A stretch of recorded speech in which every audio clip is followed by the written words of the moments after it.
Hello and welcome to Belmont Journal, Belmont's news show and community update. I'm your host, Shonool Malik, welcoming you to today's segment. First, let's start with some community updates. The town of Belmont has engaged Activities Incorporated, a landscape architecture firm, to improve the Payson Park area.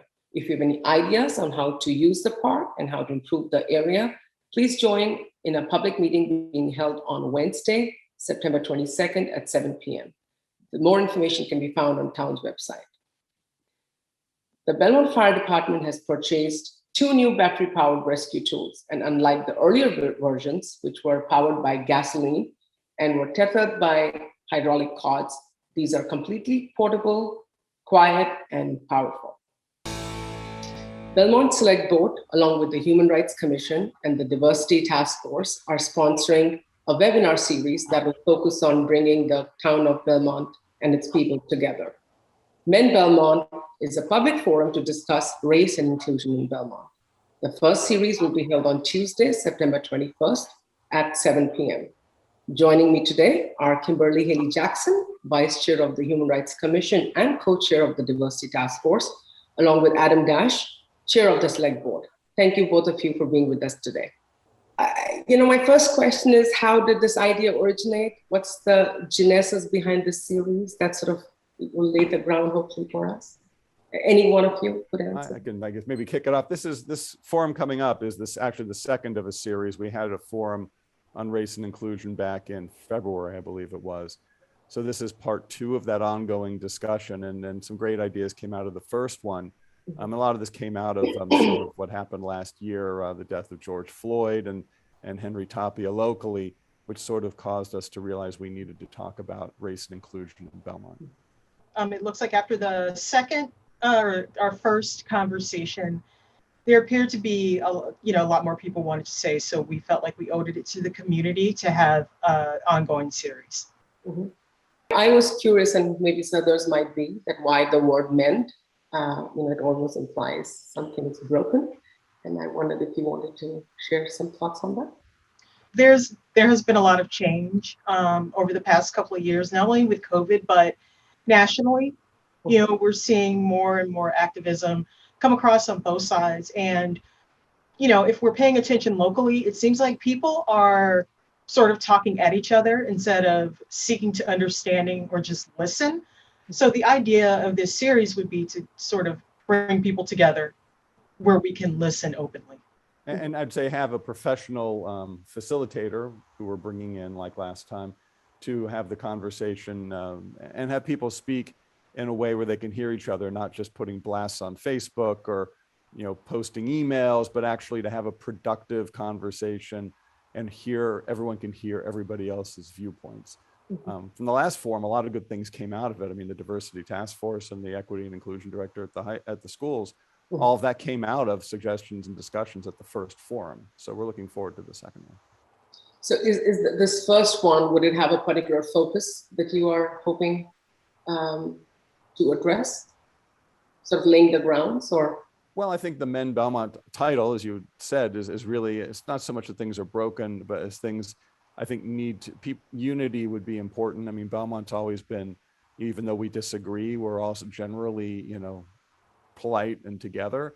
And I think to provide a space where that discussion can happen in that sort of a spirit is important. I find people tend to be more receptive and more, on point when they're, talking directly. It's unfortunate we can't do this in person. How many of these series events are you anticipating doing, and how often, maybe, if there's a plan in place? There's a preliminary plan in place to have, I believe, we're thinking about 3 or 4 in this series. And then after that ends, to continue the conversation within the community. Yeah, I would agree with that. I mean, it depends how things go, obviously, but I think that that last one was very well attended, and that was a very, at times, difficult conversation, but that's why we're having it. Being difficult doesn't necessarily mean it's a bad thing. So that means all the more reason why we need to have these sorts of things. And it's been about 6 months since the last one. So yeah, I would envision doing more. But do you have any thoughts on what should people bring to this event, and how do we make them feel that this is a safe place to share their thoughts, whatever they might be? Yeah, I mean, I think Robert Jones is the facilitator. We've had a lot of conversation with him because he's done this a lot. He's a professional in this field, about what the ground rules would be, and that people should feel free to speak their mind, but be respectful and listen. This is as much as about listening, if not more so, than it is about talking. I mean, it's technically going to be, it's being posted as a select board meeting, but really I don't intend for the select board to do a lot of the talking. I intend us to do a lot of the listening. We want to hear from people what their experiences are, whether it's personal stories, whether it's feelings of things that have gone right or wrong, whether it's incidents in town over time, whatever, or whether it's possible solutions. I mean, we want to hear all of that. So I would say bring your ears as well as your mouth, and be respectful, but be honest and be open. Just because it's painful to say or hear doesn't mean don't bring it up. We want to hear it. Actually, the reason, if it's difficult, actually is all the more reason to bring it up. So when we're having these difficult conversations, it's important to assume positive intent. I think where this forum will be beneficial is this is not a teaching lesson. This is not telling people they're wrong or they're right. We want people to come to this with open minds, open hearts. I think that we are divided now. People are sort of thinking they're not being heard. This is an example of the town wanting to hear the citizens' concerns. And I would like to say kudos to the select board for co-sponsoring this event. It's, needed within the community. For people looking to join, the link will be provided on the town's website, I would imagine. The agenda is being posted, and the link will be on the agenda on the town website. Fall is here and the school is in full swing. The Traffic Advisory Committee has made recommendations on making the roads safer for pedestrians and bikers. There are concerns raised by residents living on School, Orchard, and Goden streets. And joining us today is Joanna Tzouvelis, multimedia journalist for Belmont Citizen-Herald. Joanna, welcome, and please share with us some more information on this. Thank you, Shonool. So what's going to happen is there are recommendations that the Traffic Advisory Committee voted on last night, which was September 16th, that will be brought before the select board to decide whether or not they'll be implemented. And what these recommendations are, there were actually recommendations from 2 years ago that have just been sitting in a folder waiting to be acted on because of COVID. COVID came and nothing happened with these recommendations. But now that school is open, they've observed at least 100 more students walking and biking to the 4 schools in the area. And so they think that it's very important to implement these recommendations to reduce speeds, because reducing speeds will make it safer for the bicyclists and the walkers. So they're going to add speed tables to School Street, 4 different speed tables, actually 2 different speed tables on School Street and 2 on Goden Street. And they're also going to add 2 4-way stops, one at the intersection of Orchard and Goden, and one at the intersection of Goden and School Street.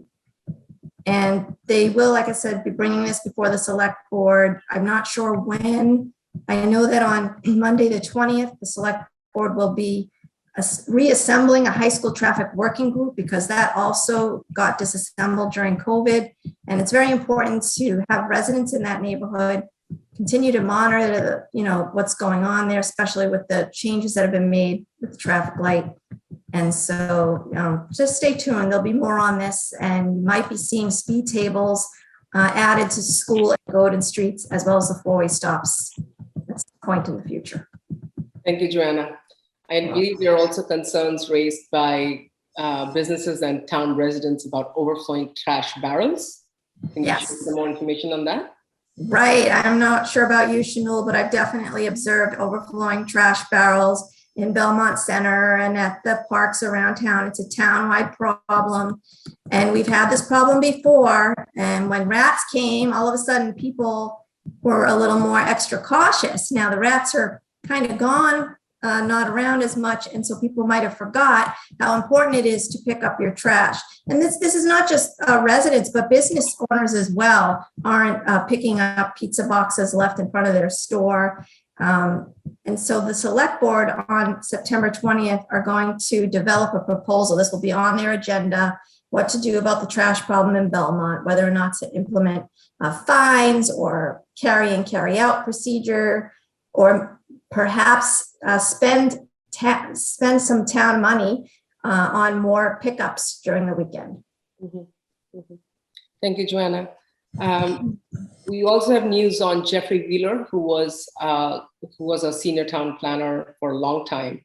And in his memory and in his honor, the town is doing something special. Would you share with us what's the news on that?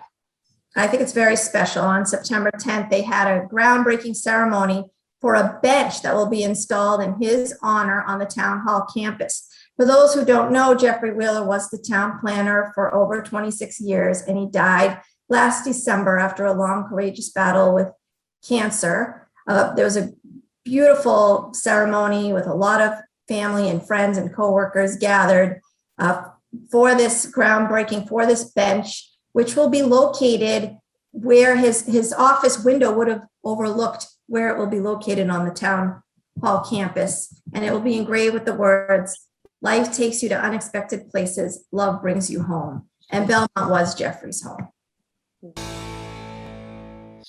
Belmont Board of Health has unanimously voted to recommend a vaccine mandate for all its town employees. What kind of implications this might have for the town employees? Joining us today is Franklin Tucker, editor of the Belmontonian, helping us understand a little bit more on this. Welcome, Franklin. Please shed some more light on this recommended mandate. Well, the health board at its Monday meeting did recommend that the town mandate vaccines for all town employees and also establish fines for businesses and large residential complexes of $300 if they allow violations of mask mandates at their establishments. The select board deferred an action on these recommendations till next week, where they're going to be meeting jointly with the health board to discuss a lot of issues that they have. The first issue with the mandating vaccines for all town employees, that's going to mean negotiations with 11 unions, and also they received information from the town council, George Hall, and also the labor councils that represents those unions. And they basically said, why don't we delay it for a little bit, because there's a federal mandate out there from President Biden's administration that possibly could be coming through, and you don't want to step on people's toes, especially the federal government. Now, when it comes to the $300 fine, the select board seemed that was reasonable, but they had a lot of questions also with that, such as effectively enforcing it. I mean, you'd have to have somebody from either the health board or the police or any other agent that the health board allows, or the select board would allow to enforce it, to be there. You know, somebody could be at a business for 5 minutes and then leave, and then how do you know who that person was? And even if there was a violation in that location. The second one was, who is going to be enforcing it? Is the manager going to be enforcing it, or is it going to be a frontline cashier? And those are usually teenagers, and do you really want that responsibility on them? So that there will be a joint meeting next week, and there'll be a resolution to these two recommendations. And were there any talks of the similar mandate might be required of Belmont students? That has already been the school board has not asked the Board of Health to do that. There's an issue of vaccines that you can get a vaccine to 12-year-olds. Belmont has a pretty high rate. There's about 80% of its students are vaccinated. The school board basically sent a letter requesting that the state make the mandate. Thank you, Franklin. On to our next news. Patrice Garvin, the town administrator, had her performance review this past Monday on September 13th. What kind of new update you might have for us, Franklin? Well, the select board once again basically said that they really like her. and she received a very good review, 4.2 out of a 5 scale. That's excellent. You usually don't see town administrators in this area receiving, that high of a grade. They say she displays creativity, innovation, and risk-taking. And let me just read some quotes from Roy Epstein. Said that Patrice is changing how Belmont does things for the better and differently. So not being with the status quo, not being a bean counter, but a visionary and a leader. Adam Dash said it's easier to go with the flow than change things. You, Patrice, have changed things a lot since you've been here, and I think for the better.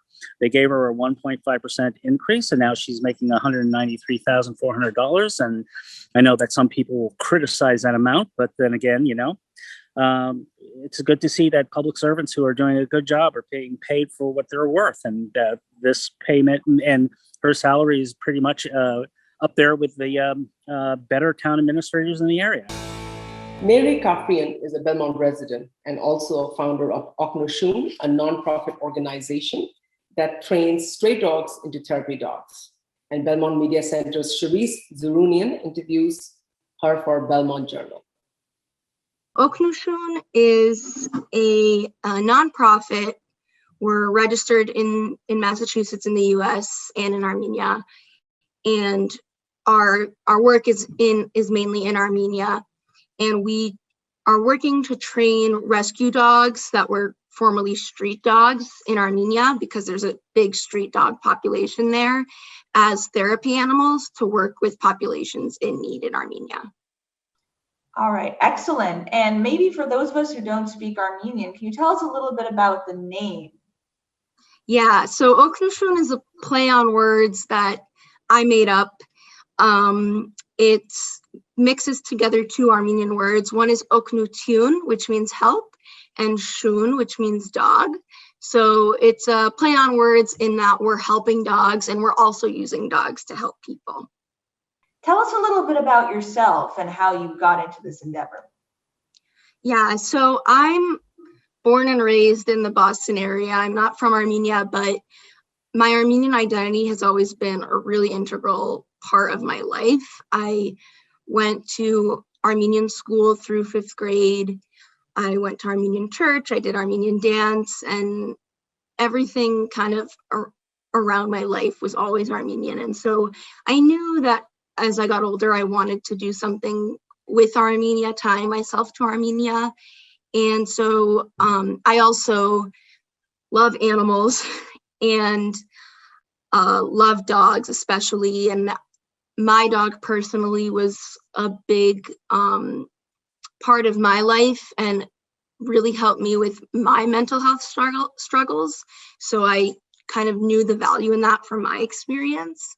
And so when I went to Armenia, originally I was just visiting shelters to see the situation and hopefully find one where I could volunteer. And I realized when visiting them and talking to them that the animal cruelty issue was a lot deeper and more culturally based than I had thought, and that people really didn't have a strong relationship with dogs the way we do here, and a lot of people were afraid of them. And of course, it's also like a public health and safety issue because there are so many street dogs. And so I wanted to do something that would have a more long-lasting effect than just cleaning up and feeding dogs at a shelter. I wanted to change the way people viewed animals. And I thought the best way to do that, rather than telling people that dogs are great, was by showing people that dogs are great, by showcasing their great qualities and showing people how valuable they are. And I thought a great way to do that, not only to meet that goal, but also to help people in the meantime while meeting that goal, was to train them as therapy dogs. So people could see the value in them helping other people. And so we could also assist other populations besides the dogs in our work. For those of us watching, how can we get involved if we want to help? So Oknushun, as I said, runs mostly in Armenia, but our main goal is to do animal welfare education in Armenia outside of the therapy dogs, but we also do presentations here because I'm here in the US. The rest of my team is in Armenia. So if your school or summer camp or some sort of group wants to learn more about Oknuşun, wants to learn more about therapy dogs and different type of support dogs, we do presentations. So I'm always happy to come visit places and talk about Oknuşun. I can talk about Oknuşun forever. And then we also have social media. So if you follow us on social media, you can not only see what we're doing, but you can see lots of posts with really cute dogs from Armenia that we share from the shelters that are up for adoption. And also we like to do some informative posts for dog owners that can be useful, like different treat recipes and warnings about heat and different issues like that. So it can be really useful if you're a dog owner to follow our social media. And then if you want to learn more about what we're doing, you can also check out our website, which is just oknushun.org. Belmont Soccer Night will be held for the 6th year in a row on October 2nd at Harris Field. Maribel Caraval de Salzar interviews John Carson, who's the co-founder of the event. What makes this event unique? 6 years ago, Rob Gray and I, who's the other founder, decided to put together an event, a community event, surrounded soccer as the central point of it with the high school kids. I didn't realize that over 1,500 kids play soccer in this town. And we wanted to bring the older, still youth, but older high school kids together with the young kids. And so we created this, what we refer to as an English Premier match, which starts out with one of the varsity teams starting at 4:30, the other game followed with at 6:30. And we have little kids walk on the field, what we refer to as mascots, to process onto the field to the Champions League theme. Which is an amazing night. My son did it a few years ago, and he said it was just an amazing thing to be able to watch and have this little kid by his side walking onto these fields. The youth look up to them as high schoolers. The high schoolers look to these little kids, remembering their days of being in, Belmont Second Soccer or Soccer Association overall. So it's a really special night for Rob and I. We're happy to do it. Some of the things that really kind of stand out for me for the night is it is a true community event. The school doesn't charge for any entrance into the event. There's no fundraising that occurs. There are no raffle tickets to be sold. The only money that you would need is if you wanted to buy a slice of pizza. Fortunately for us, POMs, parents of music students at the high school, run the concession stand that evening. And so, come hungry, they're ready to feed you overall. But for the night, it's truly a community event. The little kids, again, not only just walk out onto the field with the players, but at halftime of each of the games, we get the Belmont Soccer Association little kids to come out and play under the lights, get that opportunity to get that feeling of what it will be like when they get to the high school years. That's right. At the soccer night, there is a special banner that conveys a message. We live for the nights we remember. How this sentence can be a motto for the soccer night? It is absolutely the motto for the night. Anyone that, our age that remembers high school, it is those nights that we remember overall. And this is one that I know my son will never forget. And many of these high schools will never forget. And so we're very proud to be able to do this. The first year we did it, it was 600 people in the rain. The funny thing about it is I told the high schoolers there's nothing more English than rain. So we created an English Premier match. But since then, it's grown to over 2,000 people in attendance. And there's nothing more special than Rob and I getting there, dressing the field as we do, with a lot of help from a lot of parents, and then seeing, everyone from all over town walking in strollers, walkers, canes, everyone bringing their families down to just have a great family night at the high school field. So it's really special. Right. You insist to have no fundraising held that night. Why is it so important? So often we're being asked to contribute to make things happen in this town. And it's really important. Don't get me wrong. I've done a fair amount of fundraising in this town, most recently the basketball court at the high school. So I know we have to do it, but we just do it too often, in my opinion. And we just want to have a night where people can go enjoy a game. Again, I've seen parents of former high schoolers that don't have any kids in the program anymore, that they're sitting there watching the game. And that's great. They haven't been to that high school field in a few years, and to go back and kind of think about what it was for their kids to be there, it just makes it that much more special. Awesome. How can people participate and get more info? So I'd ask anyone that's interested, we're going to be putting a message out to the Belmont Soccer Association for mascots, number one. And then number two, through their Belmont Soccer Association coaches, they're going to be organizing, having players play at halftime. So they'll get the communication through those formats. Any parents that want to participate and help out with that night, they can reach out to me, which is at johncarson@yahoo.com. Again, that's johncarson@yahoo.com. The littlest things can help. For example, we have the flags of all the nationalities of the players that we need to hang. That takes some time. And so we'd like to have parents that could help us do that. But overall, you know, we have a lot of participation from different folks, but anyone that's willing and able to help, let me know, and I'll see if we can put you to work that day. Please mark your calendar with these community events. If you have a middle schooler who's looking to engage in creative opportunities, Belmont Media Center is offering a Media Maker Stop Motion Animation class. This is part of Belmont Recreation's offerings in the fall, and it's meant for kids ages 10 to 13. It meets Tuesdays from 3 to 4 p.m. from September 21st to October 26th. As such, no experience is necessary, and you can register on Belmont's Recreation website, which can be found on the Belmont Town as well. Belmont Gallery of Art will hold a live-streamed virtual reception of the new exhibit, Transforming Belmont, Transforming Community, on Thursday, September 23rd at 7 p.m. This new exhibit will feature all the 7 artists who took part in the Transformers Box project, spearheaded by the Belmont Art Association. You can have a peek look on it at virtual.bga.org. And last but not the least, there is time for one more celebration before we bid farewell to summer. The Bo and Bill Winker Band will be playing on Friday, September 24th at 1:15 p.m. at the Beach Street Center.